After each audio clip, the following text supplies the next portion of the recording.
조정이나 하락장 견디는 방법은 별거 없습니다. 저 사람 정말 평화로워 보이죠? 이래봬도 뒤에서는 계좌가 얻어터지고 있어요. 저는 평소에 이렇게 시간을 보냅니다. 잔고를 뚫어져라 쳐다보지도 않고 아무리 열심히 공부를 해도 판단에는 도움이 될지언정 나 하나 똑똑해져봤자 주가에는 아무런 영향도 줄 수 없어요. 괜히 갈팡질팡하지 마시고 주식과 전혀 상관없는 시간을 영화, 드라마, 만화, 유튜브 시청하시면서 쉬어보는 건 어떨까요? 네, 안녕하세요. 준수성가입니다. 이번 일주일 동안 굉장히 그 금리 때문에 민감하게 반응한 사람들이 많았다고 생각을 하고 있어요.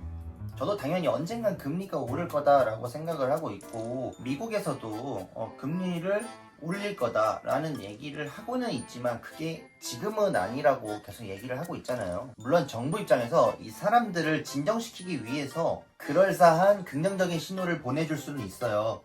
그리고 실제로 그 긍정적인 신호를 보냈는데 그것과 일치하는 행동을 하냐 일치하지 않는 행동을 하냐는 좀 다른 문제지만, 제가 생각했을 때는 금리를 단기간 내에 인상하는 일은 없을 거라고 생각을 해요. 그 이유는 정말 간단해요. 일단 미국이라는 나라가 있는데 지금 이 미국을 중국이 추격하고 있는 모습이에요. 그리고 객관적으로 봤을 때 미국의 국력이 중국보다는 높은 것은 사실이지만 방치하면은 중국이 언젠가 따라잡을 수 있다라는 부분은 많이 알려진 사실이죠. 저도 중국의 성장을 방관하면은 미국 입장에서 해가 될 수도 있다라고 생각을 해요. 실제로 미국 주식에 투자하는 입장에서 개인적으로는 미국이 계속 이렇게 압도적인 국력을 보여주면서 매력적인 투자처로 남아있어 주기를 바래요.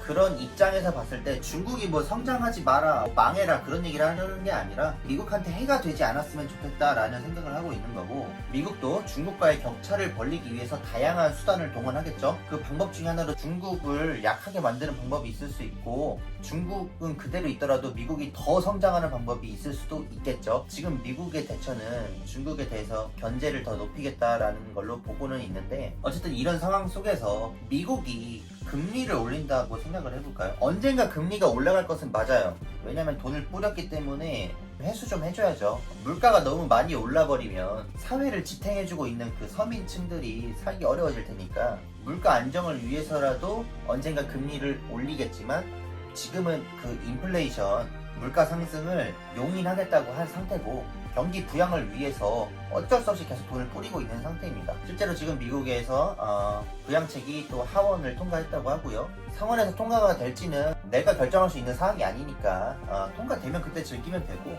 지금 세계적으로 많이 어려운데 이 상황에서 금리를 올려서 뿌렸던 돈을 회수하기에는 치러야 할 대가가 너무 많은 거예요. 억지로라도 돈을 써서 뿌려서 경기를 활성화시키고 있는데 금리를 올려서 다시 뿌렸던 돈들을 회수한다? 그럼 얘네들은 돌고 있던 게 다 멈춰버리겠죠? 무너져요.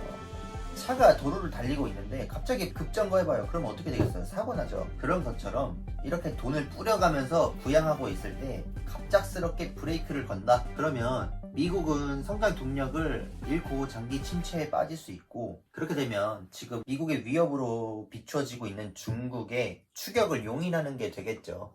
쉽게 금리를 올리려고 하지 않을 거예요. 최소한 고용률이 높아져서 내가 갖고 있는 이 대출금을 갚아 나갈 수 있는 그런 희망도 보이고 미래가 그려져야 금리도 올려서 회수할 수 있는 거거든요. 단기적으로 금리를 올리면 미국 입장에서는 중국에게 패권을 양도하게 되는 일이라고 봐요. 단기적으로 금리를 올리는 건 절대 있을 수가 없어요. 기축통화니까 돈을 찍어낼 수 있잖아요. 이렇게 계속 찍어내서 마치 군비 경쟁에서 소련이 못 따라와서 해체된 것처럼 중국과의 이런 대결 이후에 다시 한번 미국을 넘보지 말라는 걸 각인시켜주지 않을까, 그렇게 기대를 하고 있어요. 금리를 올릴 수는 없다. 정말 간단한 논리예요. 금리 올리면 장기 침체가 오고, 침체되면은 중국이 미국을 따라잡는다. 이건 미국의 이익이 되지 않는다. 일단 제 생각은 그래요. 아무리 생각해봐도 미국이 지금 금리를 올릴 이유가 없어요. 그러니까 저는 완전히 안심을 하고 인트로에서 보여드렸던 것처럼 저번에 이렇게 QLD를 매수하고 그냥